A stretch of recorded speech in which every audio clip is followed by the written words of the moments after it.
Good afternoon, everyone. I would like to call to order this meeting of the Sound Transit Board System Expansion Meeting. It is March 13th, 2025. My name is Claudia Balducci, and I am the chair of this committee. I want to welcome everyone who's joining us both in the Ruth Fisher Boardroom and via Zoom. For committee members joining through Zoom, just a reminder, please turn on your camera if you are able and state your name prior to making comments or asking questions so the public and the committee members know who is speaking at all times. Thank you so much. All right, let's begin by asking our board relations specialist, Alejandra Monzon, to call the roll, please. Nancy Backus. Here. Board Member Backus is present. Angela Burney. Here. Board Member Burney is present. Cassie Franklin. Bruce Harrell. Here. Board Member Harrell is present. Ryan Mello. Here. Board Member Mello is present. Kim Roscoe. Here. Vice Chair Roscoe is present. Dave Summers. Here. Board Member Summers is present. Dan Strauss. Present. Board Member Strauss is present. Claudia Balducci. Here. And Madam Chair, a quorum of the committee is present at this time. Thank you very much. Just a really brief report today. I want to let everyone know that at the last board meeting, we voted on updated committee assignments for 2025.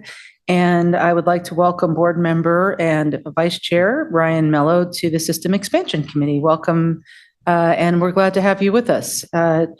Board member Mello, would you like to say a few words? By tradition, we offer the opportunity. It's not a requirement by any means. Thank you, Chair Balducci. I apologize, my camera's not working. I will figure that out. But it's great to be here focusing with all of you on how to continue to serve every corner of the Sound Transit region, and excited to work closely with you on the big goals we have. So thanks for having me. And very sincere welcome. We're glad to have you. Next, I will call on our Deputy Chief Executive Officer, Terry Mestis, who's here with us today to give the CEO report. Please go ahead. Thank you, Chair Balducci and members of the committee. CEO Sparman is currently in DC, so I will be delivering the CEO report and stand in for him today. I'm starting off with some good news. The Linwood Link Extension Project recently received its 15th major industry award. The project received a grand award in engineering excellence from the American Council of Engineering Companies, or ACEC. This award also qualifies a project for additional awards from ACEC. We are still waiting on the results from 2 national partnering and collaboration awards, and we continue to be very grateful for the industry's recognition of the quality of work of our staff, our contractors, and partners as we deliver mega projects together. Turning now to activation updates, we're rapidly approaching another milestone for downtown Redmond Link Extension, as simulated service begins at the end of the month. This will continue for about 6 weeks prior to the May 10th ribbon cutting and opening celebration. The simulated service milestone means it will be on track for the May 10th opening. We will be sharing more specifics about the opening day festivities in the weeks to come, and we look forward to celebrating with all of you. Turning now to Eastlink, we've made progress integrating the systems that allow the 2-line to serve both sides of the lake and run continuous service between Linwood, Redmond. Later this spring, we'll have another weekend closure of downtown Seattle stations to allow us to complete further integration work. We continue to target an opening of late 2025, though many systems testing and integration milestones still remain. And so we will continue to monitor risks, and we'll keep you apprised of how we're meeting those milestones and moving to hit that late 2025 target. Moving to South King County, we're just 3 weeks away from the opening of the new bus loop at Federal Way Downtown Station. On Sunday, March the 30th, riders at the on Sound Transit Express, King County Metro, and Pierce Transit will begin to use the new bus loop. This is immediately adjacent to the future Link Station and a few hundred feet southeast of the current transit center. We will mark this occasion with a small ribbon cutting and opening celebration, and hope that all of you can join us there. After celebrating this major milestone on Federal Way, the contractor will demolish the old bus loop and complete construction around the station. I want to thank our partners at Pierce Transit, King County Metro for all of their ongoing collaboration as we make this project as successful and as smooth as possible for all of our riders. Now moving on to an action for the former TAG members. Originally slated to be on today's agenda, we had an action to bring forward bring consultants back on from the TAG. This is Grace Krinikin, Ken Johnson, and Roger Natsahara, and Charlotte Skaggs. We will be moving that to the board later this month. This is, as you recall, committee members, we flagged this that these individuals would be retained to provide ongoing capital program advising for the Capital Delivery Department. These contracts for the system expansion advisory services are expected to last for about 24 months. And each of the amounts for these contracts, each one will be for about $100,000. While these amounts seem rather small on the scope of these for these contracts, on the advice of our legal team, the board must take action to award them due to the unique procurement situation for these contracts. Should we get approval from Board Chair Summers to include the action on the board agenda, you'll hear a more in-depth presentation on the 27th. We thank the committee and Chair Balducci for your flexibility. And now the last item in the CEO notes today is turning to our system expansion updates. This is in regards to our system expansion monthly status report. I wanted to thank the board and this committee for allowing us time to streamline this monthly reporting and to be able to coordinate with all of our partners, such as the FTA, to be able to complete the report. As a reminder, the last agency progress report, or APR, and also the tracker were posted in 2024. So it's been a while since we've provided this information. But we now have formally retired the former agency progress report and tracker and have instead combined them into a new system expansion monthly status report. We are continuing to evaluate the key performance indicators and data that would clearly and succinctly indicate our performance on both current and future projects. In the future, in this future report, or this current report, we will be, apologies. So in the future, we'll be generating this report using our new PMIS system. And we will be issuing the reports for January and February next month, early next month. The report that you're going to see in your packet today is for December of 2024. We look forward to hearing the board's feedback on the new format to continuously improve the report. And we'll be having staff come and provide a detailed update later on in this meeting. This concludes the CEO report. Thank you. Thank you so much. Any questions? Board Member Burney, please go ahead. Just a comment. Everyone knows I'm very excited about the May 10th opening of the last two stations and section in Redmond. And I have had the opportunity now a couple of times in either being on the 545 on 520 or in my car and seeing the trains on the tracks heading toward Marymore Village Station. And the first time I saw it, no one was there. It was late at night, so no one saw me like probably mend my car around thinking like, what am I seeing? But it's pretty exciting. And I just want to thank everyone that's been working on that to get that completed. Really excited for May 10th, if anyone didn't hear that, and everything that comes after that. So thank you to your team. Really appreciate it. Thank you. It is really exciting when you get to see the trains running, isn't it? Yeah. I may have punched the air the first time I saw one going through the downtown tunnel some years ago. All right. Any other questions or comments for the CEO report? All right, we'll move into the rest of our agenda. Moving now to public comment. The System Expansion Committee welcomes public comment as an important part of our process. Comments are received and considered by the committee in our deliberations. So I'll ask Alejandro first to share the numbers and types of comments we received for today's meeting. Chair Balducci, we received a handful of written public comments, and we have 2 people signed up here in the Ruth Fisher Boardroom and 3 online for a total of 5 verbal public comments. Thank you. Board members will have received the written comments that were submitted before the meeting, and I will now ask Alejandro to read the names and summaries of the written comments, please. From Betty Lau stating that the agency failed to provide translations of important light rail information for non-English speaking communities across the region, particularly in South Seattle. From Bill Hurt detailing project off-ramps the agency should consider regarding light rail extensions surrounding escalating costs, low ridership, limited transit capacity, and significant disruption caused by construction, and questioning how the board intends to ensure the two-line routes from Redmond will arrive at Chinatown International District Station 4 minutes before and after the one-line routes from Angle Lake and Federal Way. From an unnamed commenter expressing excitement towards this Graham Street station, noting importance towards pedestrian safety and visibility. From Cameron Thompson advocating for a light rail station at Boeing Access to improve access for the South Park community and asking the committee to consider adding a service that would take South Park community members to the station on a regular basis for accessibility purposes. From Brandon Miles on behalf of the city of Tukwila, providing a letter expressing support towards motion number M 2025-14 to identify East Marginal Way as the proposed location for the South Boeing Access Road infill station for environmental review. From Brian Chow expressing that the proposed North and South CID stations disrupt the transit network by creating a broken spine, which reduces efficiency, increases delays, and limits connectivity, while advocating for a unified design like the 4th Avenue Super Hub and Midtown Station to ensure seamless travel, better accessibility, and longer growth. And from Michelle Eggert expressing concerns about the biased selection process for the proposed Boeing Access Road station location, while highlighting a lack of communication with the South Seattle community, including people of color, and the negative impacts on local businesses, jobs, and nearby residents, urging the board to pause the recommendation to conduct a more thorough and unbiased review. All right, thank you very much. Following the meeting, the comments provided in writing will be posted on the Sound Transit website where they can be viewed by the public or anyone.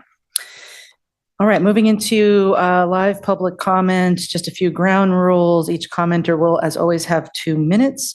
We ask that all comments be germane to the agenda item or items within the committee's purview. We ask that speakers not make introductory statements, use derogatory remarks, profanity, or personal attacks not germane to an agenda item. There may be no statements related to any political campaign for or against a candidate or ballot measure.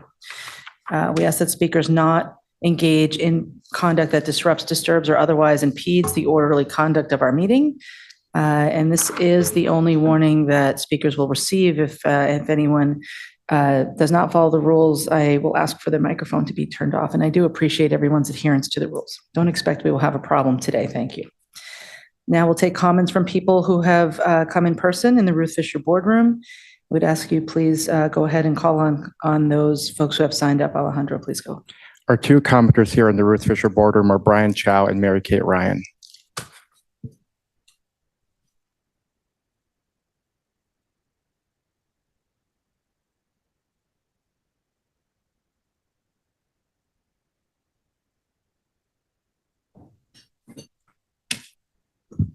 Hi, I'm Brian Chow. A broken spine in transit networks refers to the disruption or fragmentation of the core transit line, leading to the inefficient travel, longer commute times, and fragmental continuity.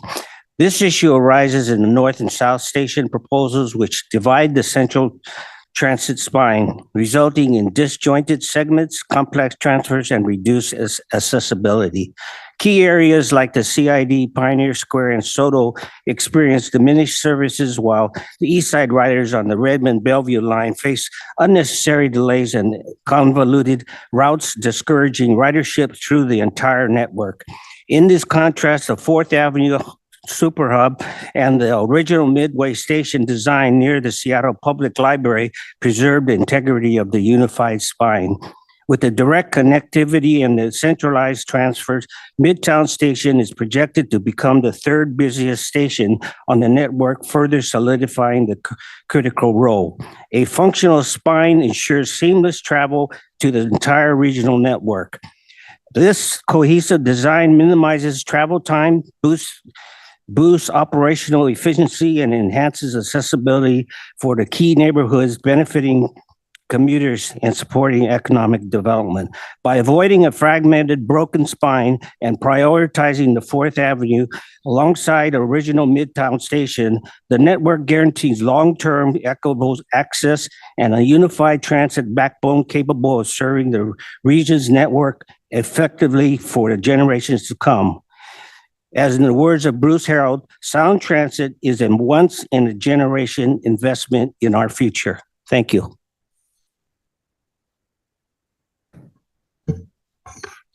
Good afternoon, System Expansion Committee. I'm Mary Kate Ryan, Preservation Planner for Historic South Downtown. We're a state-created entity focused on the sustainability of the Pioneer Square and Chinatown International District neighborhoods. We've been working with Sound Transit on ST3 projects since 2019, and we support the expansion of transit services that serve our communities. We know that these are uncertain times for projects under federal review, and we understand and we expect delays. But we are asking our board, our Sound Transit Board, to commit to and advocate for an adequate comment period for the Ballard Link Extension draft or supplemental environmental impact statement, currently being planned for release later this year. We'll see.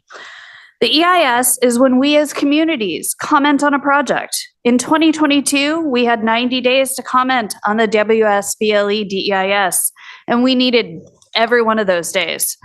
These documents are very technical, but so important to the future of our communities. We are asking for an extended comment period again. We ask our board to commit now to a fair comment period of at least 90 days for the BLE DEIS. This is the biggest transit expansion project in Seattle history. Let's build it right by allowing community engagement to determine the future of Seattle transit and not allow other project delays to shorten the comment period. Thank you for your time. Thank you very much. And Madam Chair, we have 3 virtual commenters. All right, moving now to comment via Zoom, our virtual meeting platform. When your name is called, please identify yourself using the raise hand function in Zoom, and then you will be prompted to unmute yourself from our staff. If you are joining the meeting by telephone, please press *9 on your phone so we can identify you, and then you will be instructed how to unmute yourself. Alejandro, please go ahead. Our first virtual public commenter is Will Knedlik.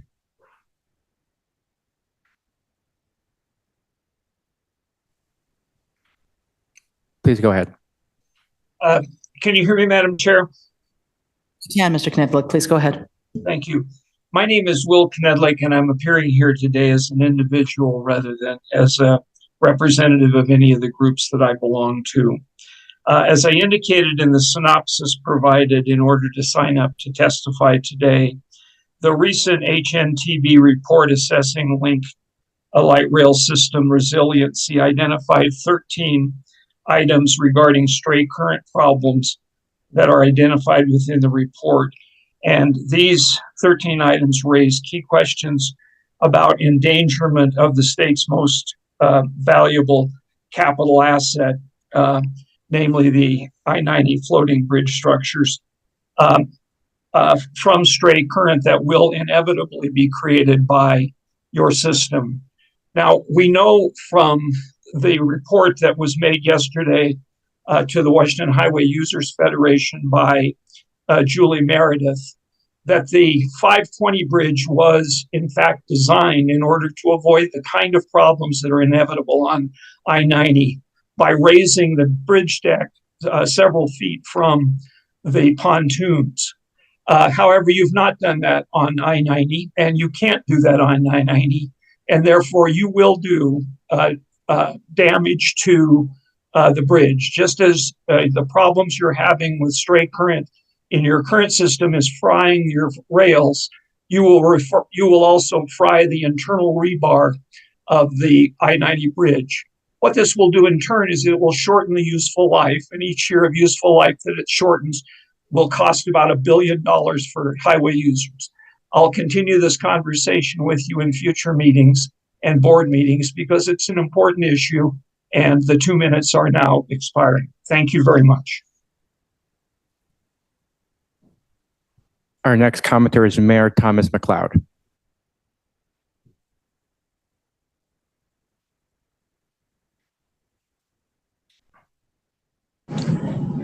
Okay, good afternoon. Can you hear me? And Mayor, please go ahead. Thank you, Chair, and thank you to Sound Transit staff for your hard work and recommendation on Sound Transit Motion M2025-14. The City of Tukwila supports the Boeing Access Road infill light rail station proposal at East Marginal Way South and South 112th Street in Tukwila. This location provides the best opportunity for integrated transit connectivity and walkability to the station. At this location, you will be serving the fast-growing neighborhoods of Allentown, Duwamish, Ryan Hill, and even the Georgetown neighborhood of Seattle. In addition, Tukwila supports the opportunity this infill station creates to grow economic activity south of Boeing Field. Community spaces, restaurants, walkability to the river, and jobs in the manufacturing center are all possible in partnership with Sound Transit's infill station. We look forward to working and collaborating with Sound Transit as we vision the impact of the Sound Transit infill station at East Marginal Way South and South 112th Street. Thank you. Our final commenter today is Joe Kunzler. Hi, good. You got my application and everything in. Joe Kunzler here, big fan of Sound Transit. I hear we're talking about an infill station today that's going to connect the spine to the Museum of Flight. And I just want to say at the beginning that I'm grateful the presentation was put online so I could see where we're talking about putting this infill station. I will say that I prefer the East Marginal Way station location for the Bruce Gray station. And that at least East Marginal Way, you can get on the Route 124 to get quickly to the Museum of Flight, just up the road. That's really important. I hope the station is built at warp speed. We desperately need this beautiful new station, which affixed to be named after Bruce Gray, one of Sound Transit's best communicators. And I think he'd probably approve of that one. I also have to say, with about a minute left, that I'm not terribly happy with the East Main name station on line 2. I still think it should be the Claudia Badass UT station. I understand if Redmond wants to wait 2 years for a politician to pass away for 2 years before renaming stations, I can understand that. But I really think East Main should be renamed Claudia Badass UT station. Seems fitting. With 40 seconds left to go, I think Terry Metalis would be a great CEO, but also Dow Constantine, and I hope he's candidate C. Thanks, guys, and go Sound Transit. And Madam Chair, there's everybody who has signed up to deliver public comment today. Thank you very much. Just one quick bit of follow-up from the public comment. Those of us who have been involved with the planning and development of the Eastlink line for a long time will have heard and read quite a bit about the stray current issue that was raised in public comment, but maybe some folks might not be aware of the studies that have been done to date and what we know about that. And so I would ask Deputy CEO Mestis if we could provide some information to the board just so that they're aware of, the issue does go quite a ways back, including WashDOT has done studies and at the direction of the legislature once upon a time. It was something that has been taken very, very seriously, and we should give the latest and maybe a little bit of background to folks so they're aware of what we're talking about. All right. Any other comments before we move on in the agenda? Seeing none. All right. We have 2 business items on the agenda today, one for committee final action, one for recommendation to the board. And so let us begin. The first, as always, is the approval of the minutes of our last meeting, which was February 13th. They are in the draft minutes are in our packet. Hopefully you've had a chance to look at them. I would ask for a motion to approve the minutes. Chair, this is Roscoe. I'll make that motion. Thank you. And I'll second. I think it's been moved and seconded by Board Member Burney. Any comments, questions, or changes on the minutes? Hearing and seeing none, all those in favor, please signify by saying aye. Aye. Any opposed, say nay. Motion carries. Brings us to our action item B for recommendation to the board. This is, sorry, I'm finding the notes really confusing. It looks like we've got an update on the Graham Street infill station and South Boeing access, but then action. Yeah, let's just go ahead. So for some reason, the agenda item number is below this. And so it was hard to track. Let's just start with a presentation from Senior Project Manager Brian. Is it Masek. Sorry, welcome. And please introduce your team as you kick off the presentation. Thank you, Board Chair. Good afternoon, Chair Balducci and members of the committee. My name is Brian Masek, and I work in Sound Transit's Capital Delivery Department. I'm the project manager for the Graham Street and Boeing Access Road infill station projects. I'm joined today by Brad Owen, Executive Director in Capital Delivery. First, I'll brief you on Graham Street and then discuss a formal motion for Boeing Access Road. And infill stations means they are new stations on the existing one line. These are two separate projects with separate budgets, but the Sound Transit and consultant teams are largely the same, and we're holistically thinking about them together, along with other ST projects that we can understand operational effects of construction. Next slide, please. We are here today to advance one Graham Street station design option into environmental review. And as noted on the slide, Graham Street requires no formal board action as the station has always been proposed at South Graham Street. Next slide.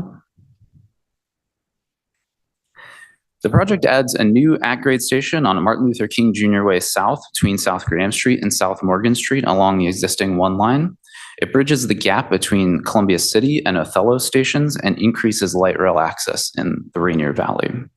It's an at-grade station that includes roadway access, safety, and utility improvements. And the project team is working closely with ST's at-grade crossing safety team to incorporate best practices. Next slide. We are currently in the planning phase of the project, looking to wrap up in 2026. Design is scheduled for 2026 through 2028, with construction happening between 2028 and 2031. Our targeted opening date is 2031. Next slide. We spent the last year developing and refining design options for the project. And following this SEC briefing and the full board briefing in 2 weeks, we'll transition into environmental review. And following environmental review, we'll be back before the board to select the project to be built prior to launching into final design. Next slide. And this graphic illustrates the overview of the design refinement process we've gone through. We started with community and stakeholder interviews to gather needs and priorities of the community that would help us craft our broad range of options. These included platforms north of Graham, south of Graham, and split north and south of Graham. We then held broader community engagement on needs and priorities, and this helped us refine our options to 3. And then we gathered feedback on our remaining 3 options and narrowed them to 1 based on community feedback paired with technical considerations. Next slide. We've been doing engagement over the past year, starting with stakeholder interviews with community-based organizations and then transitioning to community events like festivals and fairs with some door-to-door outreach. We held 2 open houses, one in July 2024 focused on understanding needs and priorities, and a second one in February 2025 where we presented the 3 design options. We've received a lot of great feedback, and the top themes we're hearing are to enhance safety, minimize disruptions to businesses during construction and minimize long-term impacts, increase access and connections to the station, and to build the station as soon as possible. Next slide. And these are the 3 design options we presented at the February 2025 open house. We are advancing the center platform option that is offset to the east, which is the image on the right. And this option reflects community priorities of safety access, minimizing construction effects, displacement concerns, and delivering the station quickly. Located in the station south of Graham will increase the walk access to more of the neighborhood with a more complete street grid located south of Graham and close proximity to the Rainier Valley Neighborhood Greenway just to the east on 39th Avenue South. The center platform improves safety since folks only have to cross one set of tracks to access the platform, and it will make it easier to access the platform during single tracking events. And in conjunction with Sound Transit's at-grade crossing safety team, the addition of automatic pedestrian gates will further improve safety. Also, avoiding a relocation of a large sewer line in the southbound lanes of Martin Luther King Jr. Way will help us deliver the project as soon as possible for the community and minimize construction disruptions. And we'll start addressing specific access barriers and potential access improvement projects during conceptual design with our partners at the City of Seattle and the public. And specific property effects will be analyzed during environmental review, and we'll be working closely with the City of Seattle to minimize these effects. Next slide, please. To summarize, the project team has narrowed the design options down to 1, and we recommend advancing the center platform offset to the east into environmental review. No formal action from the board is needed as a station location has always been proposed at South Graham Street. Next slide, please. The next step following this briefing is to brief the full Sound Transit Board on March 27th. Then we'll be advancing environmental review and conceptual engineering before coming back to the board in the fall of this year to amend the project budget and execute a contract option for preliminary engineering. Next slide. And this concludes a portion of my presentation on Graham Street Station. I would be happy to answer any questions. Thank you very much. I appreciate the work and the presentation. Board members, questions? Chair? this is- Please go ahead, Board Member Rasko. I'll have the same question for the next station. What is the anticipated boardings at both of these locations? So with full build out of the system in 2046, the boardings at average daily boardings for Graham Street Station are 2,700 to 4,100. That's a low to high range. And for Boeing Access Road, it's 1,600 to 2,100. And what will it be in 2031? I don't have those numbers handy right now. They're a little bit lower, but I can get that to you following the meeting. When you say a little bit, do you think 5%, 25%? Yeah, somewhere in the 5 to 10% range, I think. I can get you those after this. Thank you. Thank you, Chair. Thank you. So my question, and it will also be for both of these, is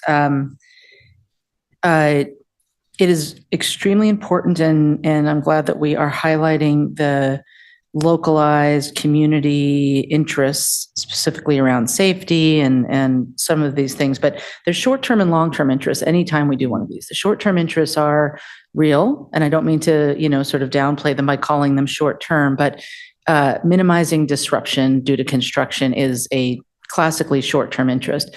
And quite often when we start having discussions about where to place a station, how to configure it, we can fall into the trap of allowing the short-term considerations to predominate over our primary mission, which is providing the most accessible, most useful station for the riders.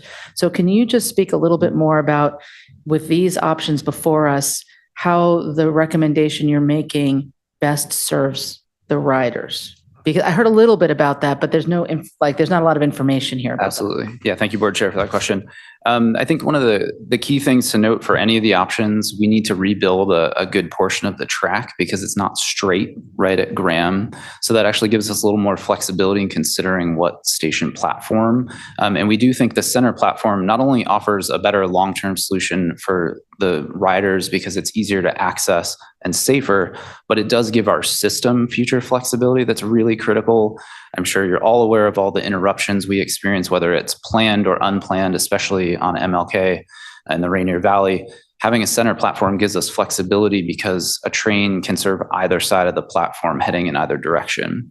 And so a part of this project, or separate to be determined, is we actually will be adding a new crossover to the alignment at South Juneau Street, just to the north of Graham, which will allow us to maintain good headways throughout construction of the station itself. And so combining, a new crossover on its own has independent utility, helping out with unplanned and planned maintenance in the Rainier Valley. And then in the future, it will be much more flexible. Thank you. That's very helpful.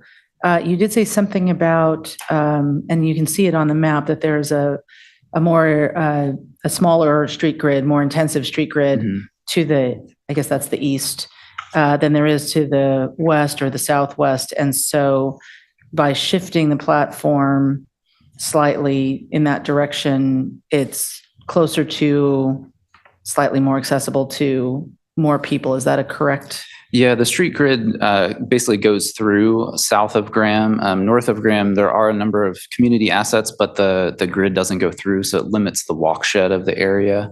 And what we're going to do, to make sure folks north of Graham can access the station, are making sure our crossings across Graham are safe and easy to do. So we'll be looking at that in our next phase of the project.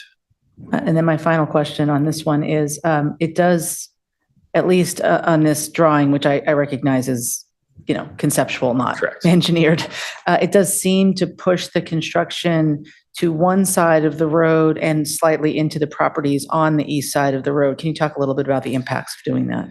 Yeah, that's correct. So with the option we're moving forward with, it basically maintains the southbound track where it is roughly. There will need to be some rework, but on the scale of inches to feet. Yes, and then everything will shift over to the east. And so this option would have slightly larger effects on the east side, but there will also be effects on the west side. With the addition of automatic pedestrian gates, we have to add what are called pedestrian refuge areas, so people don't get stuck between the tracks and the road. And so there will be effects on both sides, and that is something we'll get into further in conceptual engineering. Chairman. Board Member Strauss, go ahead. Thank you, Chair. Thank you, Brian, for spending, I think we spent about a half of an hour together earlier this week, really digging into this. What isn't shown on these maps is the, correct me if I'm wrong, 42-inch sewer line, which is in the southbound Correct. Lanes lanes of of travel, right? Which is why we have to push it over to the east. I just really appreciated the time that you took with me. I'm not going to ask my half an hour questions here in our shared time together. I just wanted the record to reflect that we did dig into this quite deeply. So thank you for all of that and good work. You're welcome. Thank you. I thank you for that as well. Not doing half an hour of questions here in the meeting. Appreciate that. The pre-work is really helpful. Board Member Burney, go ahead. I would like to echo that. You presented at the East King sub-area meeting, and I really appreciate it because there are some details that are hard to comprehend on this map, but I appreciate that. I also just wanted to appreciate the flexibility or the thought process and thinking of different ways to handle this situation. It wasn't just we have to do it this one way, but really taking a look at it.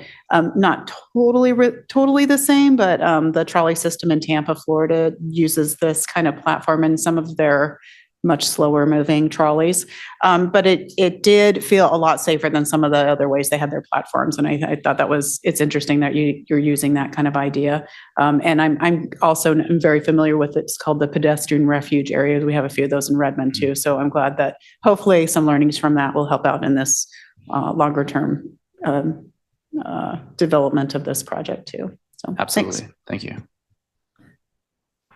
Okay, so since these are combined into one action, I imagine that the next thing we should do is move into the presentation on the Boeing Access Road infill. So please go ahead with that presentation. Thank you.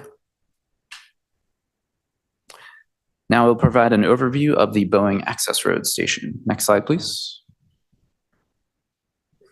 Thank you. We are here for the System Expansion Committee to review the staff recommendation for the station location to study in conceptual engineering and environmental review, and for the committee to consider forwarding motion M2025-14 to the board for approval. Next slide.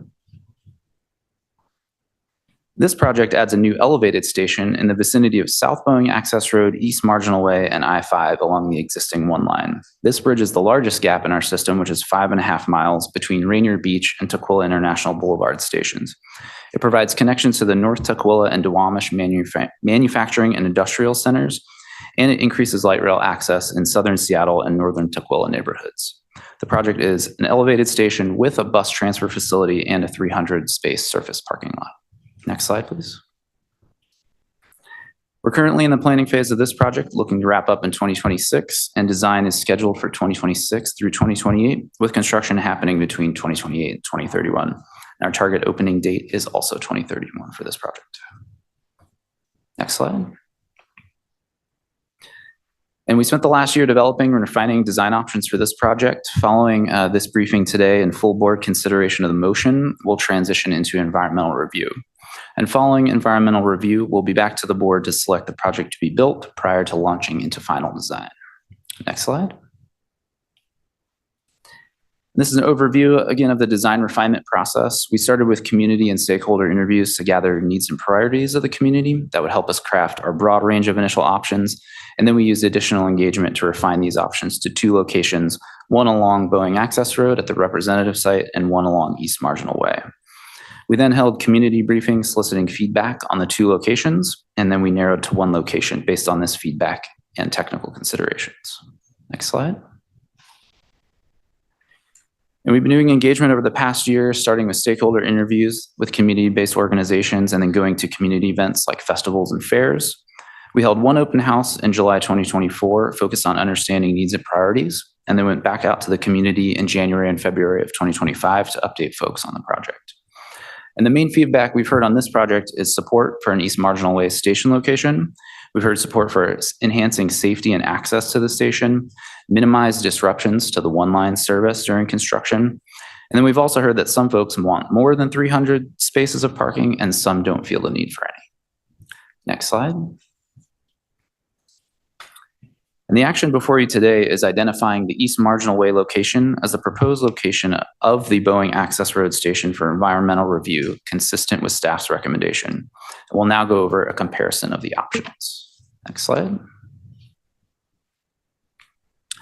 We've highlighted the major areas of comparison between the two options with higher performing attributes shown in the darker shades of blue-gray. In terms of cost comparison, the cost between the two locations is similar, and both would experience the same cost pressures that are being faced by the rest of ST3 projects. In terms of constructability, the representative site has a large hill on it, and accessing the site would require vehicles to travel under the guideway on a steep drive with limited clearance. The East Marginal Way site is flat and adjacent to a roadway.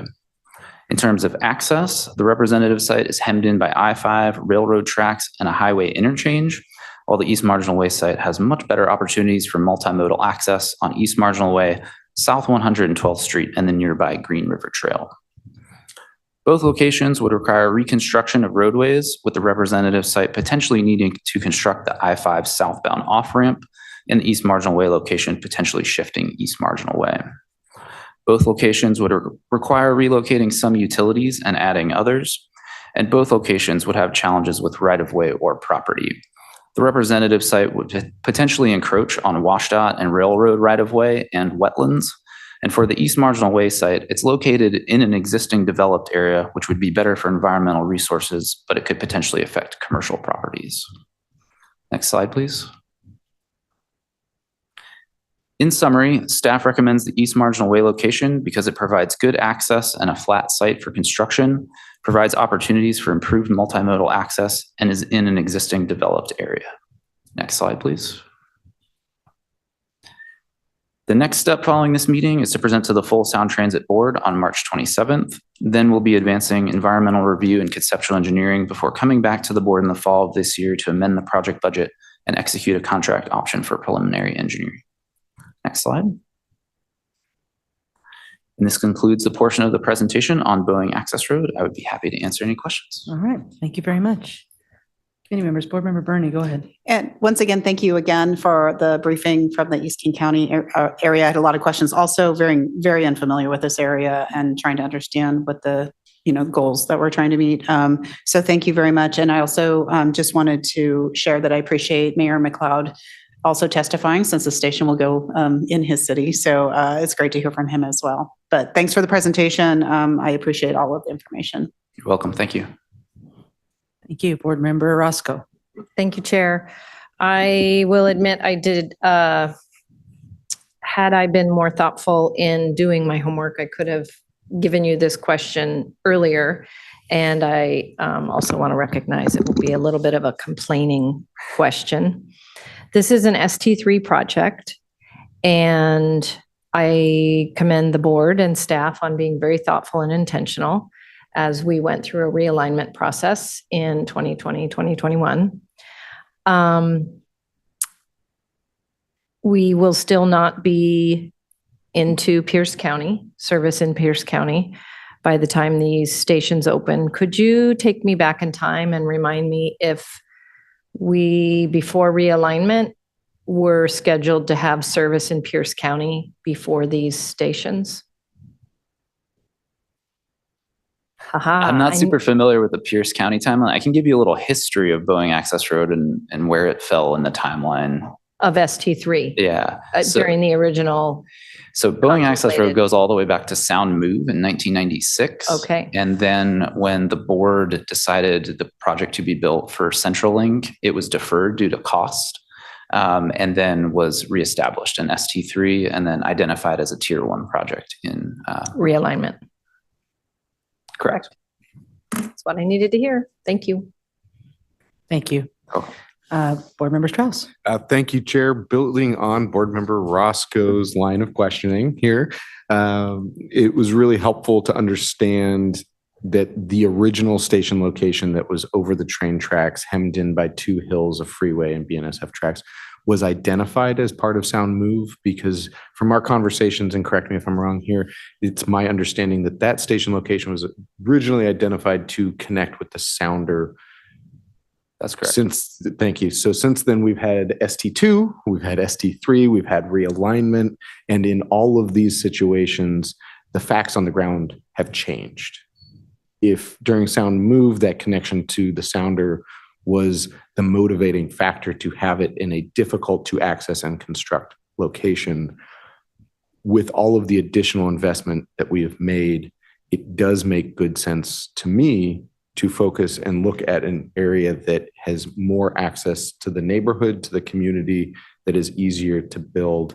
And then piggyback on Board Member Roscoe's comment, that it's my understanding from our conversation, Brian, that we are not making a decision to build it today. We Correct. are making a decision of studying this alternative location, which gives us the opportunity to come back and have that discussion. Are we getting to Pierce County first before we're doing infill stations? Because even as a board member representing the city of Seattle, it remains a priority of mine to get to Pierce County. Thank you, Board Member Strauss. That's correct. This motion would move the project into environmental review, and then we would come back to the board to authorize preliminary engineering and then the project to be built. Thank you. And thank you for spending so much time with me. Of course. Yeah. Happy to. Thank you. And I don't know that it's as relevant as in the last one, but if you could again say a few words about how our choice between one or the other of these options affects accessibility for riders and sort of people being able to maximizing the utility of the system for people coming to the station. Absolutely. So staff is recommending moving forward with just one option. That's the East Marginal Way location. And one of the major reasons is accessibility.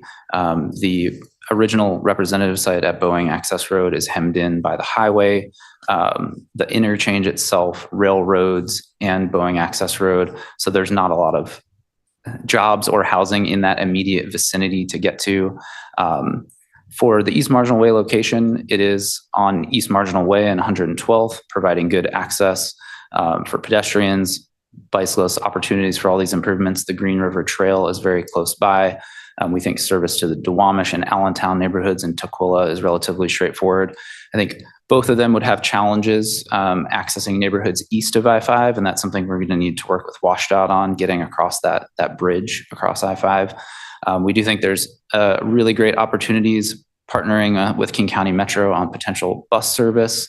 Museum of Flight front door is only about 1 mile away. It's 3 or 4 stops down the road. Really great pickup drop-off access, potential shuttle access, MetroFlex service, those sorts of things we think are much better opportunities at East Marginal Way. Seems like an opportunity to demo a flying car, but anyway. That's not in front of us yet. All right. Thank you for answering my question. I appreciate that. Any other discussion before we move to action? This item is a combined action for recommendation to the full board via motion M 2025-14. Do I need to ask you to read it into the record first? Yes, and I do Please want go to ahead. clarify, this action is only related to the South Boeing Access Road project. The Thank you. Graham Street is an update and does not require board action at this time. Gotcha. Thank you for clarifying. Mhm. Please read the item that is before us into the record. Motion number M 2025-14 is a motion of the Board of the Central Puget Sound Regional Transit Authority identifying the East Marginal Way location as the proposed location of the South Boeing Access Road infill station for environmental review. All right. Is there a Chair, this motion? is Roscoe. I'll recommend to the board for approval of motion 2025-14. And this is Backus, I'll second. Thank you very much. We have an abundance of seconds. I'm going to, just for the record, give it to Mayor Backus this time. Thank you. I know, unfair. All right. Any final comments before we take a vote on this item? I do appreciate the opportunity to dive into the details. Really, your mastery of the subject helps us to feel confident moving forward from here. So does the support of the local community, which we heard both in written and live public comment. And I'm happy to support this item moving forward. And with that, I will I guess we do voice votes. All those in favor of the motion, please signify by saying aye. Aye. Any opposed, please say nay. Motion passes unanimously. Thank you very much. All right, that concludes the action items. We do have two briefings today. The first is a presentation on construction costs and national market trends. And I just want to say a couple things by way of introduction. One is this was something that was introduced as a regular report annually a few years ago. I always find it very helpful. Please come on down. I always find it very educational. I hope you do as well. Secondly, I am absolutely fascinated to hear what we can say about the current situation and what your thoughts are on that, because tracking it is head spinning. But I would like to ask Terry Mestis to introduce our distinguished guest. Please go ahead. Thank you, Madam Chair. Please join me in welcoming Ken Simonson. He's the Chief Economist from the Associated General Contractors of America, or AGC. He's going to give us a presentation on construction costs and national market trends. Ken periodically provides us with a well-rounded look at current conditions in the construction industry, so we're happy to have him back today. Thank you, Chair Bill.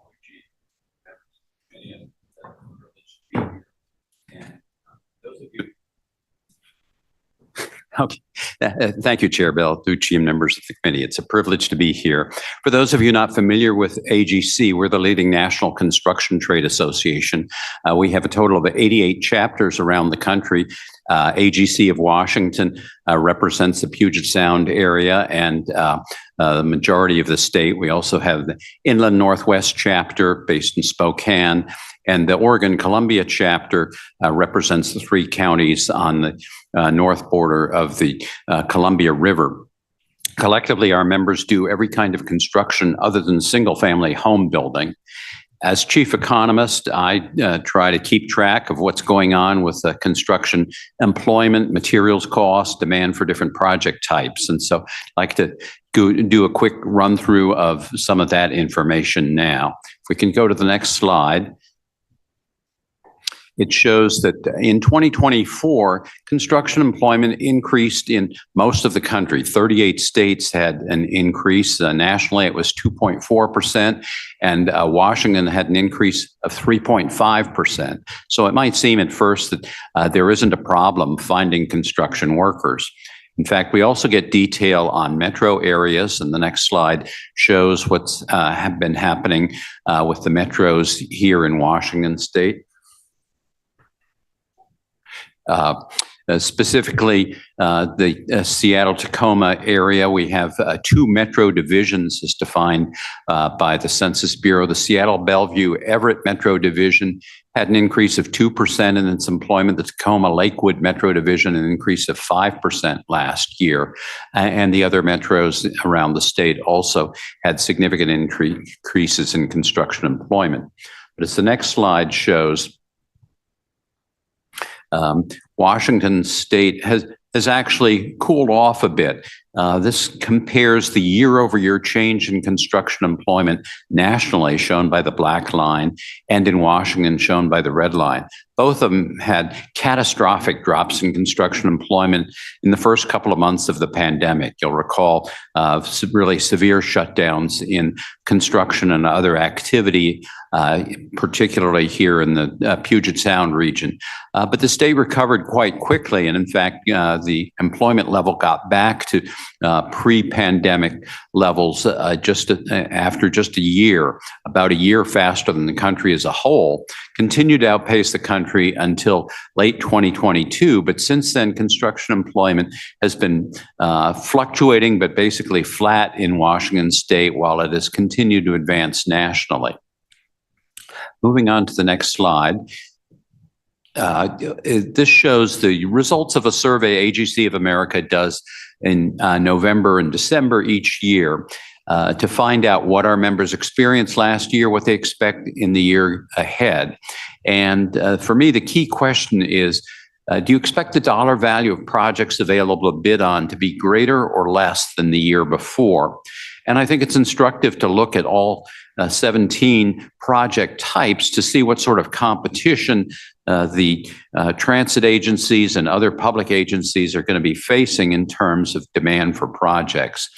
There are two numbers associated with each of these categories. The first shows the responses from our 1,100 members nationally, and then after the slash mark, the responses from the 62 respondents who said they were based in Washington.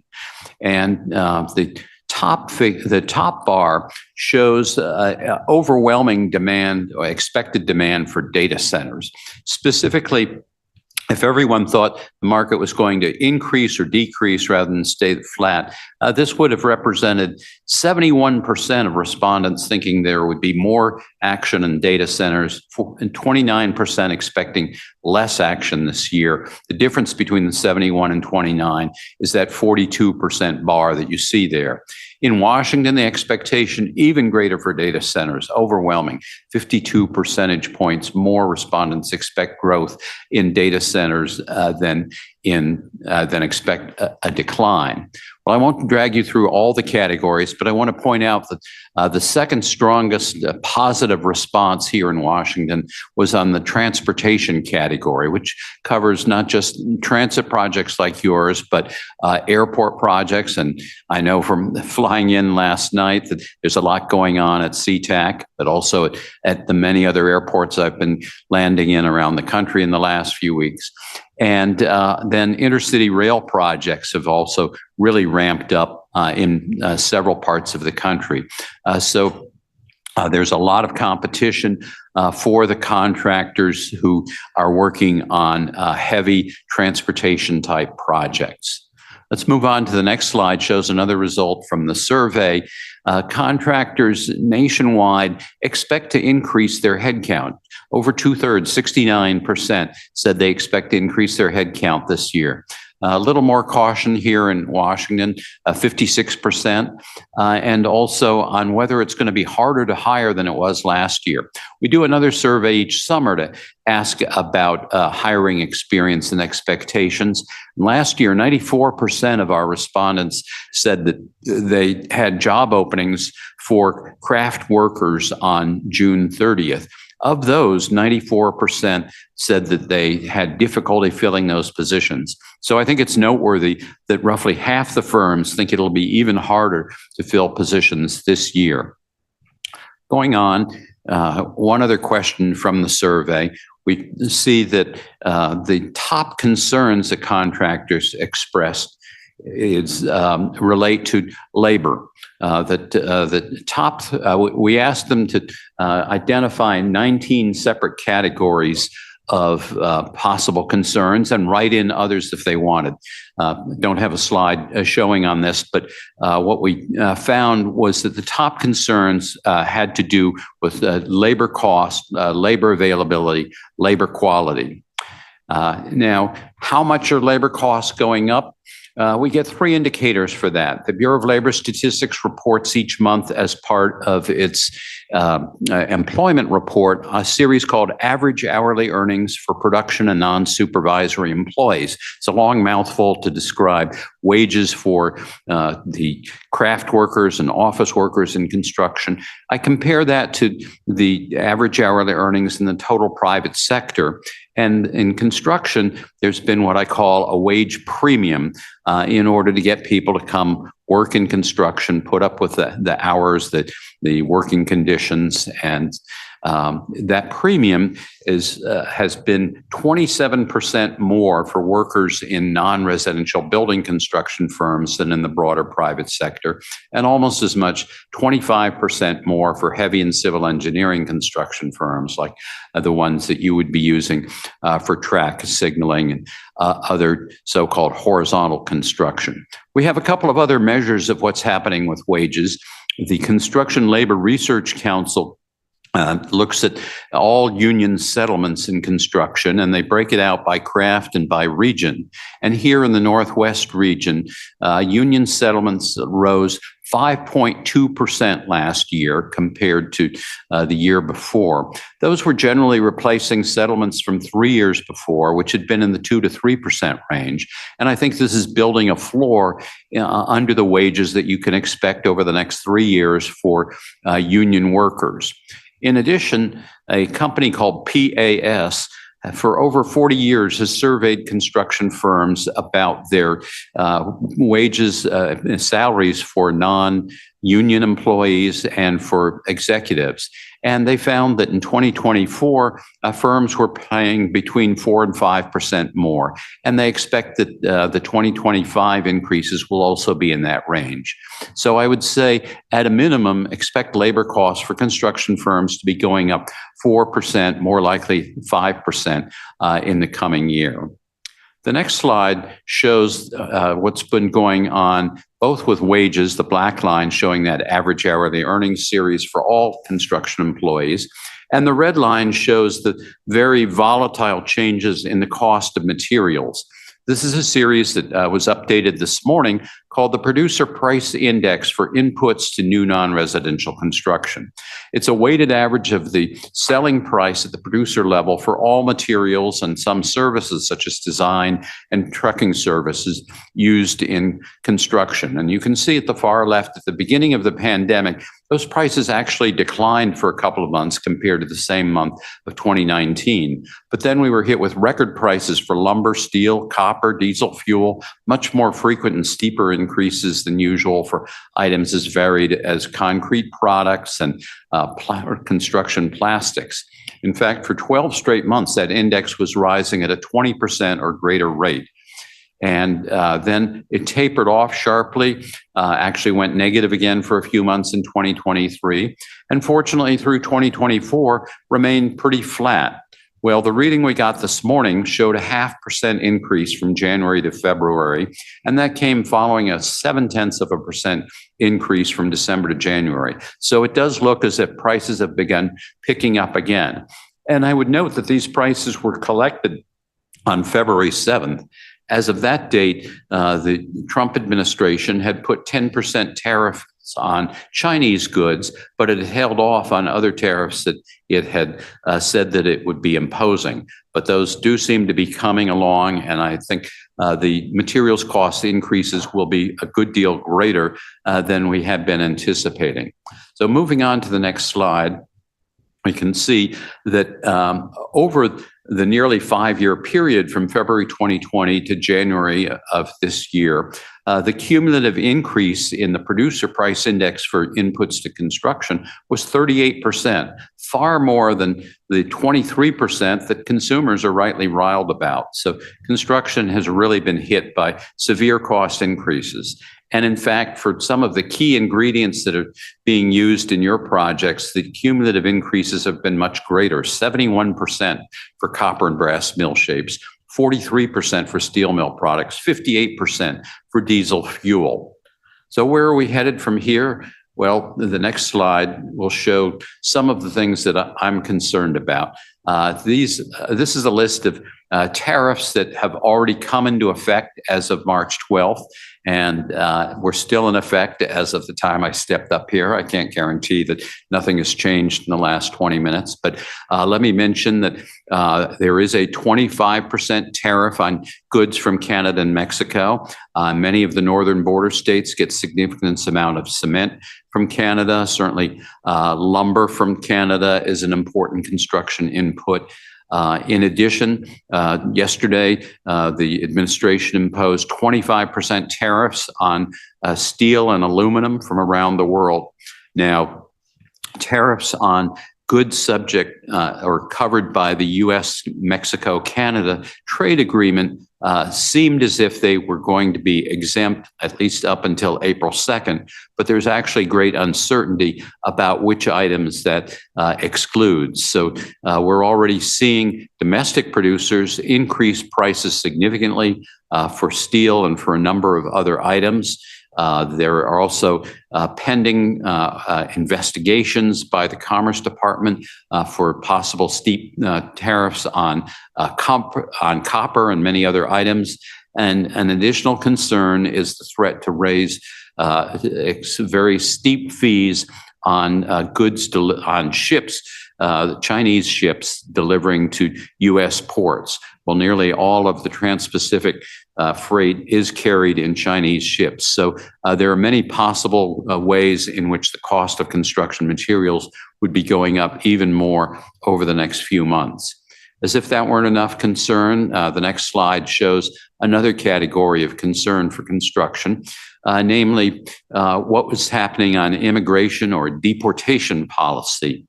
In 2023, 18% of the U.S. workforce was foreign-born, but among construction trades, it was 34%, and here in Washington State, 27%.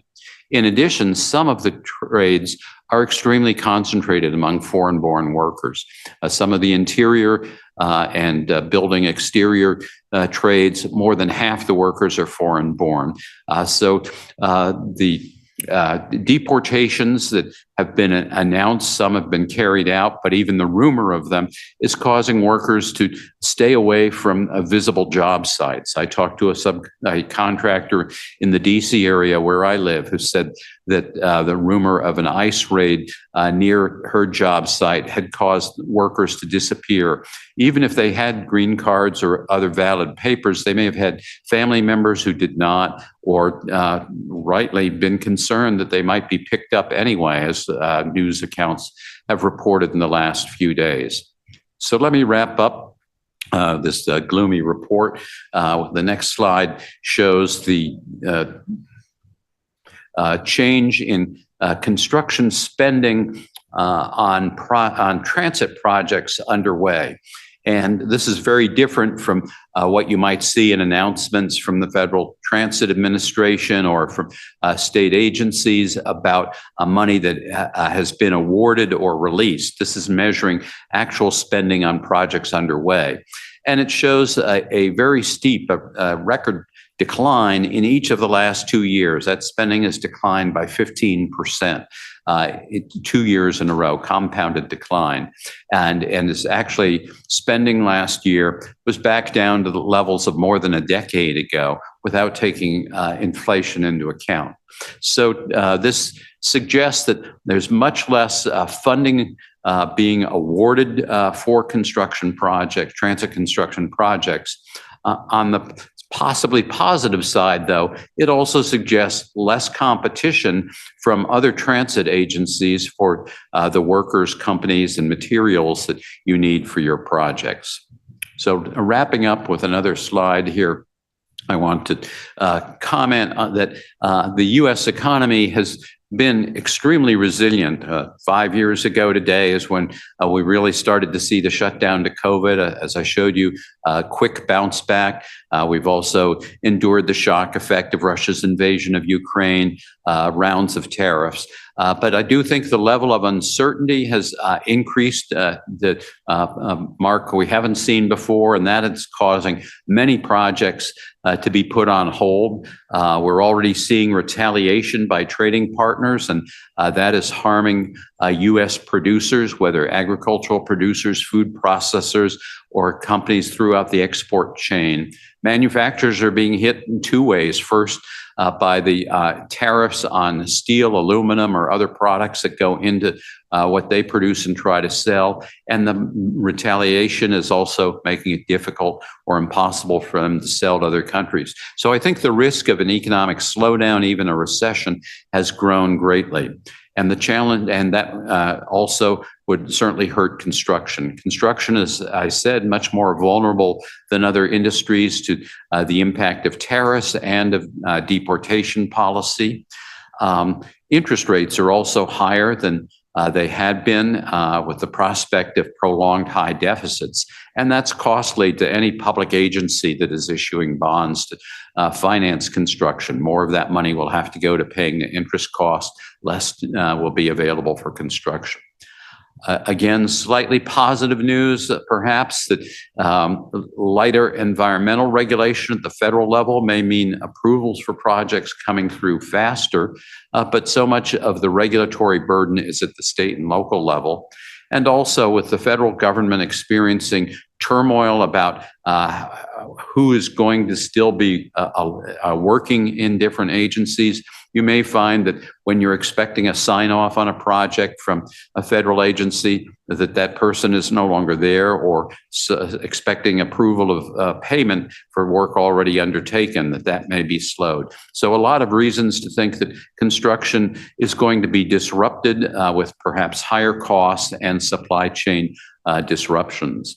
So on that gloomy note, I'll stop and see if there are any questions. Well, thank you, Mr. Simonson. I guess the positive frame on this is that knowledge is power. Better to know what we're facing than to not know, even if the information is daunting. Board Member Burney, please go ahead. Yes, thank you so much for the presentation. I appreciate it, the conciseness of it, to give us at least an opportunity to wrap our heads around kind of what's happening, although, as we all have shared, things are extremely volatile. You said something, and I guess I should get clarification because I don't want to misinterpret what you said. There's, tariff situations happening, Canada, Mexico, China, possibly other spaces. And I think you said something about, so that, the assumption will be the prices will go up, say, for lumber from Canada or aluminum or whatever they produce. Can't remember if they produce aluminum, actually. Yes. Yes.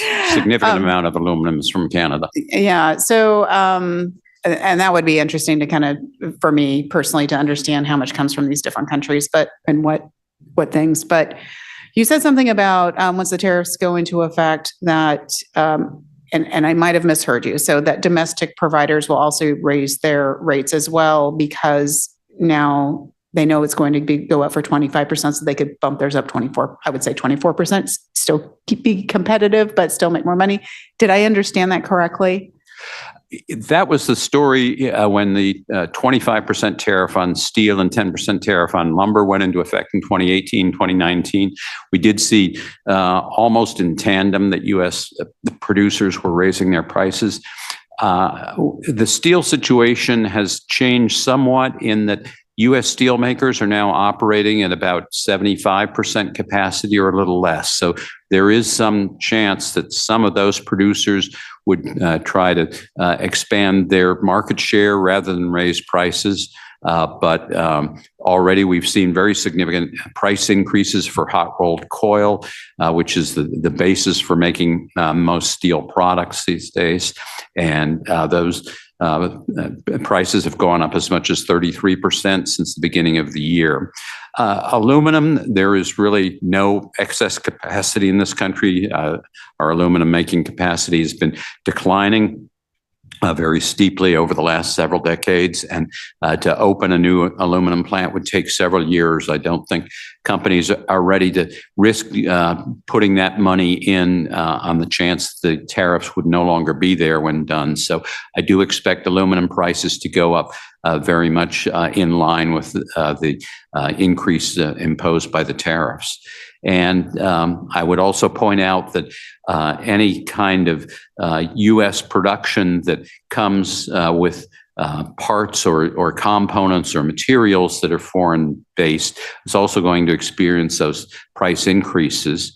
And to the extent that you are using federal funds that require you to buy U.S. made materials or manufactured goods, those manufacturers may also see more orders coming to them as people try to escape the tariffs on foreign produced items. And so that's likely to help them push up their prices, and it may lead to extended lead times also. So there's really no place to hide from tariffs from what I see. Thank you. Board Member Roscoe. Yes, thank you. And I apologize. I just need to pull this email back up. But I know that I am interested in understanding what Washington State is doing around the trade employment issue and what is being done to address that shortage. Oh, that AGC of America, AGC of Washington, and I'd be glad to call my colleague from there, Sonia Forster, up to provide some more specifics about that if you'd like, or to submit them for the record. But I have been working very closely with school districts, with local workforce development agencies to make sure that there is more robust funding for career and technical education, and specifically for the kind of jobs that are needed now in construction. So we have many construction firms that have been involved directly with schools, enabling students to get the experience of what it's like to be on a job site, and often hiring them directly after they get their high school diploma, or in the case of going to college or community college, giving them work-study opportunities. So I would say it has made some difference, but it's challenging when many other industries, notably manufacturing is obviously important here in this area, are also competing for those workers who may not have gone for a traditional college approach. I have two additional questions.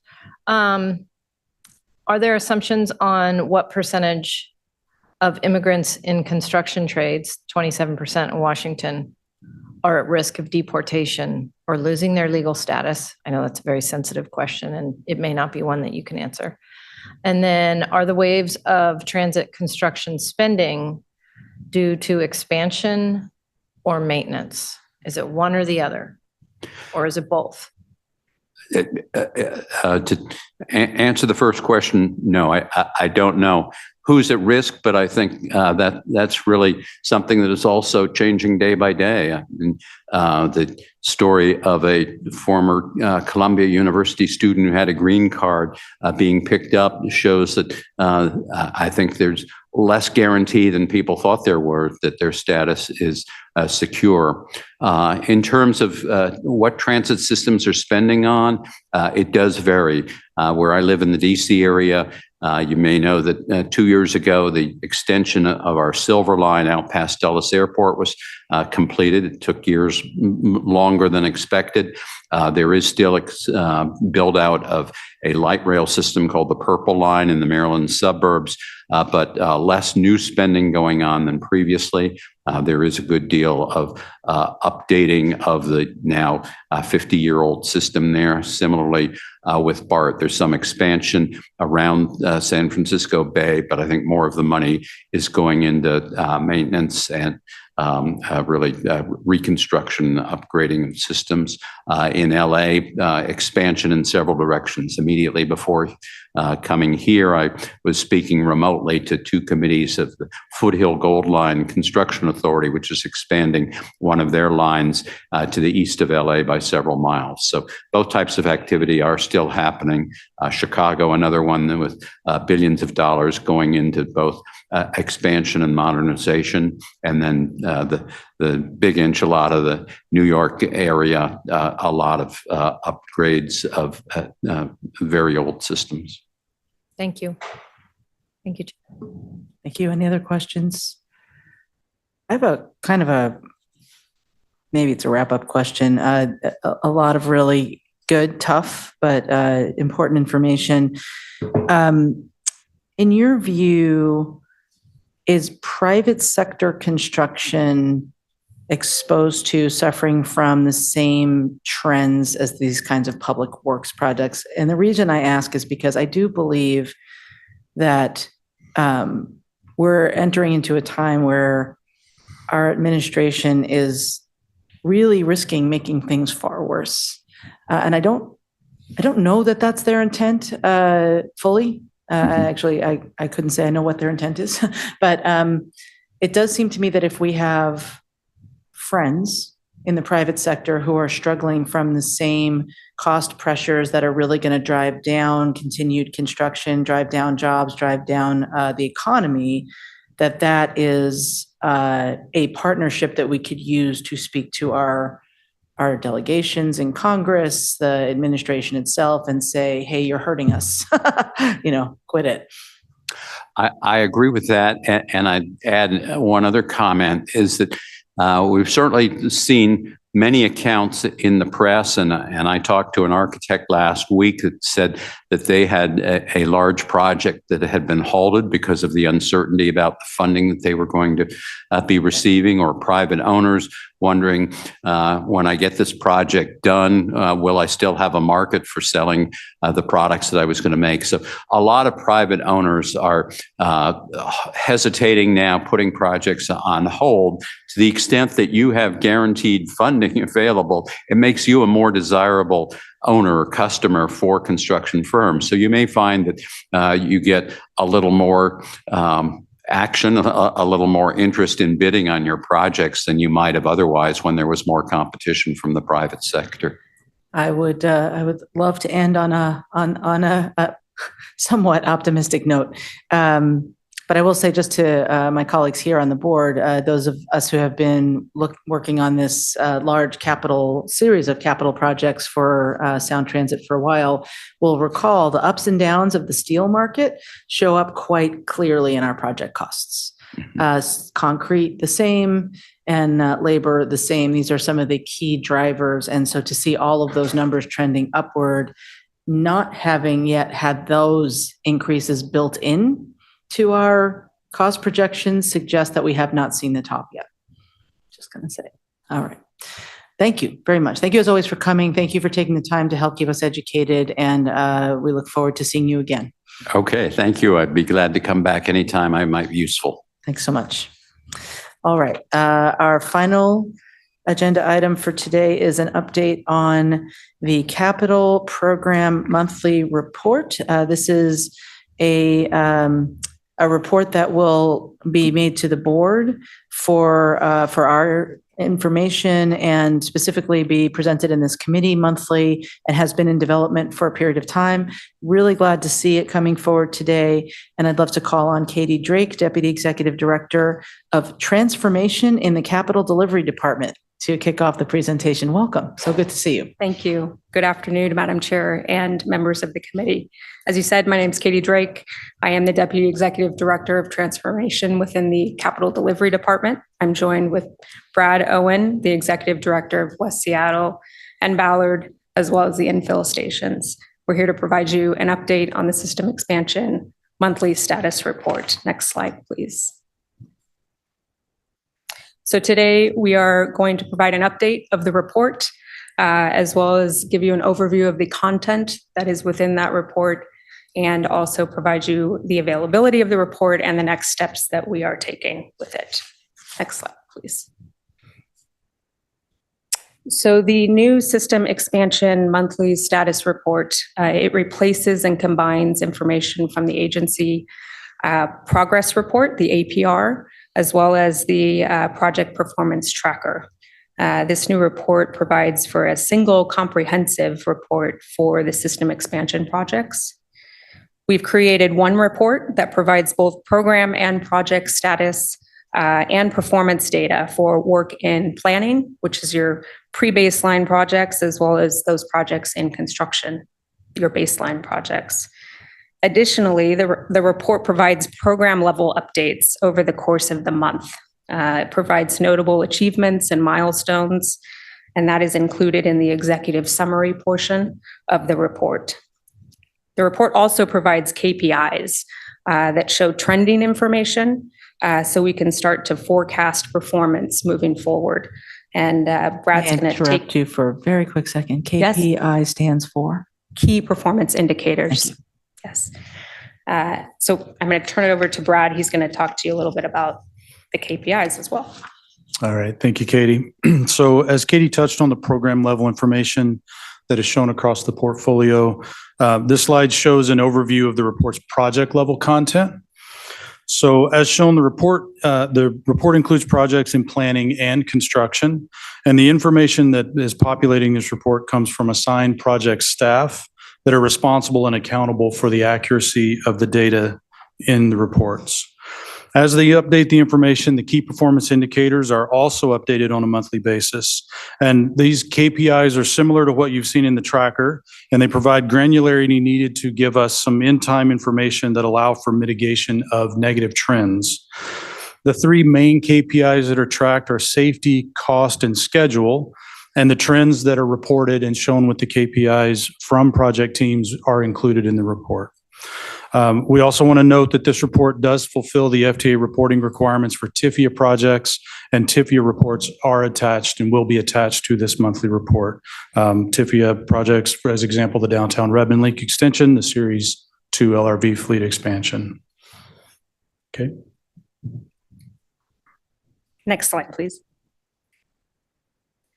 So I just wanted to touch on the report availability and the next steps. So with respect to where the report can be found, it is included and will be included in the System Expansion Committee material mailings.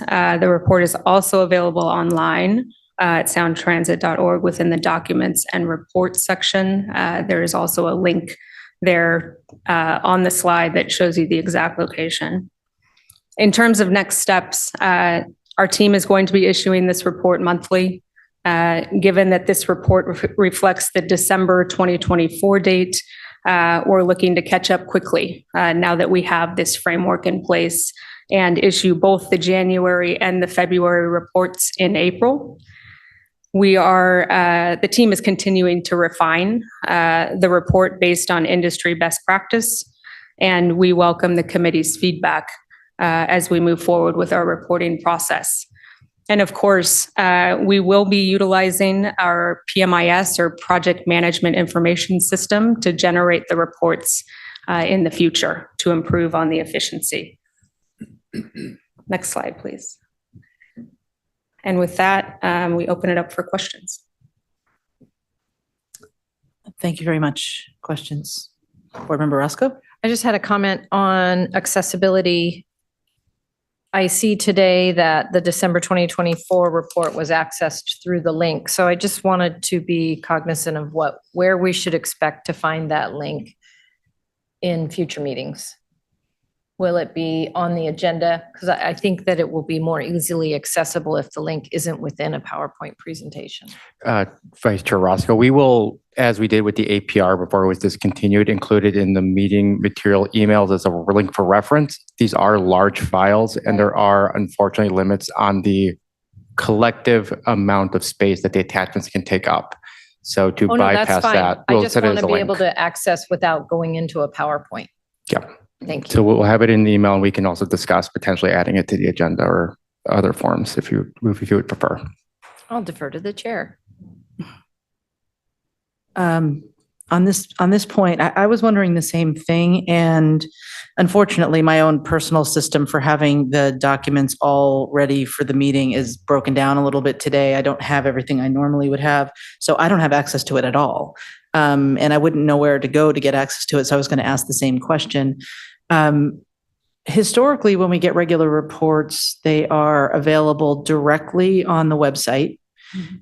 We often would get hard copies back when we did hard copies, and not asking us to go backwards and have more hard copies. And so, or if it's a part of the packet, it becomes a document that's part of the packet. So what is the plan? I don't know that I fully understand the plan for how we're going to receive these. Well, and I'll just follow up. I am open to it just being a link. It doesn't necessarily need to be a 90. I don't know how many pages it is. I'm going to have it pulled up, but it's about 95 pages. Good guess, considering how long that little drag bar was when I opened it. Yeah, I don't want a 95-page attachment. I want a link personally. So it raises another question. Is there a summary of this report, or are we supposed to scan 95 pages a month? Because I won't do that. It's just not time. It's not reasonable. Yeah. And that was some of the reason for going back and looking at the APR and the project performance tracker. So if you take a look at this report, I say it's 95 pages, which it is, but that is inclusive of the TIFIA detailed project reports, which is an appendix. The main body of the report is approximately 20 pages, which we feel is more digestible. We need a dashboard, you guys. We need a dashboard. We need no more than a few pages listing of the major projects and programs with a status report that we can, that's what this committee needs. We don't need I mean, yes, it is, I like to have the ability to dive into the deeper, longer report at times, but what this committee needs is something that you can put on the screen and show us once a month in a few minutes so that we can see what's happening.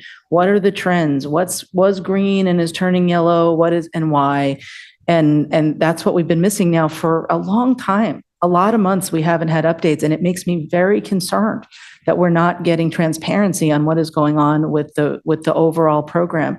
We also used to have occasional regular reports to the committee that were, here's the overview of projects in construction, here's the overview of projects in design. We haven't seen those in several months. I just don't feel that we're getting the oversight that we need right now, and this is not giving me that yet. I mean, yes, having access to all the reports is good. It's transparency, but this board needs a snapshot. So, yeah. Thank you, Chair Balducci. If I could jump in. So one of the great results out of using PMIS is we're going to be able to produce a dashboard that you guys can easily go to and see very quickly how things are going. You will find in the report, and we'll figure out a way to make this easier to navigate. There are a couple of charts that summarizes all of the work in planning, and then there's another chart that summarizes all the work in construction.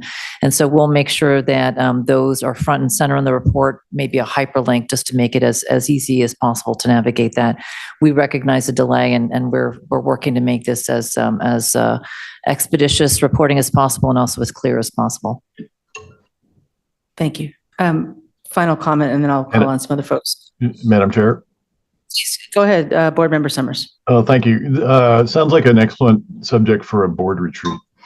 How information flow and management and access. It's I struggle with the same thing. I did go into the PowerPoint, got the link, downloaded the document, but I think we're all struggling with the same thing. So just note that I'm listening. Thank you, Chair Summers, and I think that's an excellent topic for a board retreat. Appreciate that. Board Member Burney.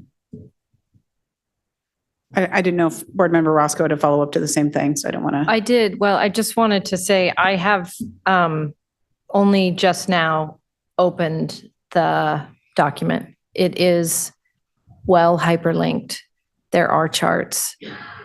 I know that I'm usually in the minority on wanting more information than less. So I propose or would support going this route for a few months and then figuring out what it is you want to see less of. But that's me just having been able to get access. Ideally, you start with a executive summary level report, and if that causes you to have questions, then you can dig deeper and get answers to your questions. So that's what, just speaking for myself, that's what I like to have. I like to have an overview that I can look at, and then when there's something in that overview that jumps out, the ability to dig deeper into that thing. And so it sounds like what you're looking at probably allows for that to happen. Yeah. So that sounds good. Okay. Board Member Burney.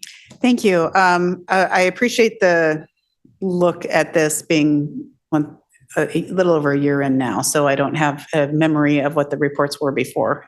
So I don't have that context. However, one of the things I still struggle with, and I don't know if I feel like this is the right place for it. I think there's a map of the projects at hand, but to be honest, being a more newcomer to all of this, knowing there was ST2 and ST3, where are we on those projects? Kind of an overview of where we are. I don't know if it's in every report or maybe at the beginning of the year to say, here's where we are, here's what we anticipate this year, would help me find context to then this monthly report.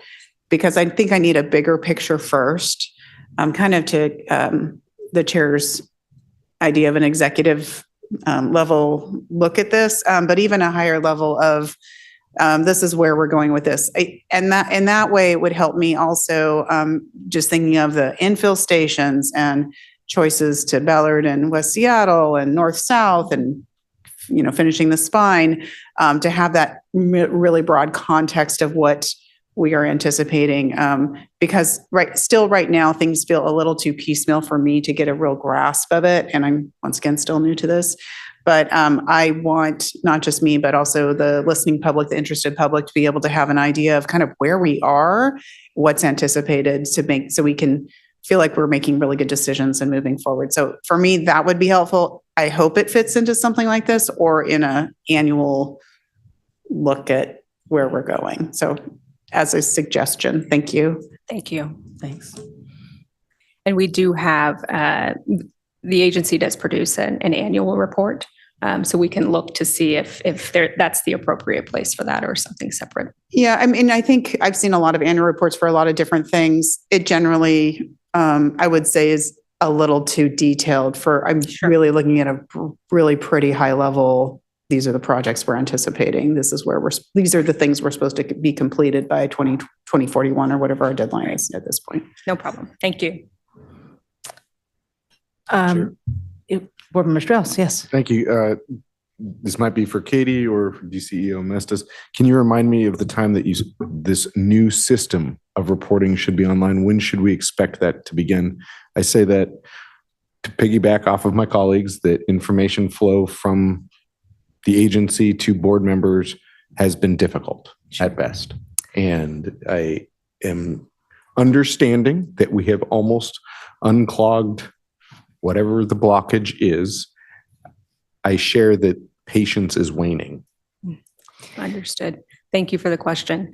So the PMIS system, the vendor was selected in December of 2024. We just kicked them off with our internal team in January. I would say that there will be a phased approach as to rollout of the PMIS system, but understanding there are critical components that we would like to get into the system to be able to report out and have those dashboards within this year. Thank you. And I'll just piggyback a little bit here to say, having the annual tracker, having the monthly tracker as executive summary is helpful for us to be able to just compare month to month. And then I, like Board Member Roscoe, love to ask 30 minutes worth of questions regarding a track going around the outside of a station. And so I share that with you because I received the report this week, but not in time to digest it before this meeting. And that does not allow for us to increase transparency for the public between what's in it and my role as a board member to dig into it. And so I understand that we are creating process improvements. I think you've heard my point that patience is starting to wane, and I am excited for the next steps. Thank you. Thank you. Madam Chair, just Summers. Yes, Summers. Let me just say, yeah, this, when I said a board retreat, I think this is a much broader topic about the information that's useful within each of the segments of all our programs and operations is one thing. The information we need at the board level for that sort of system overview and where we are and where we're going that Mayor Bernie mentioned is another thing. So I think this is something we ought to be thinking about to make some changes, because I think there is a ton. I get on the document section all the time. There's a ton of information. Navigating and finding what you want is difficult, and we can improve that. And that's really, the nature of a very complex organization. So, but we've got work as a board to do to identify what we want and what would work for us as a part-time board, frankly, to get access to the information at a meaningful level of detail. And so I take this to heart. I struggle with it also, and we will definitely come back to this as a board. I think that is an excellent note on which to end this section. But I will ask for next month, I would like to have this on the agenda again and talk through not just the structure of the report, but what it's actually telling us in that moment. I would like to go over the substance of it so that we are starting to surface what we know about the capital projects and programs in total each month and every month. Thank you. Appreciate all your work. I know it's always harder than it looks to pull together all this data. And I know that we are in the middle of adopting a new information system, but we need to elevate and maintain transparency even while we are in the middle of doing that. And I know that's tough. So thank you so much for your efforts, and I look forward to you. seeing you again next month. Absolutely. All right. That brings us to the end of our agenda for today. We have no executive session. Is there any other business to come before the committee? All right, seeing none, our next System Expansion Committee meeting is scheduled for Thursday, April 10th from 1:30 to 4:00 p.m. And it will, as usual, take place in the Ruth Fisher Boardroom and virtually via Zoom. The link to join the virtual meeting will be provided on the Sound Transit website and on the meeting agenda. And with that, we are adjourned.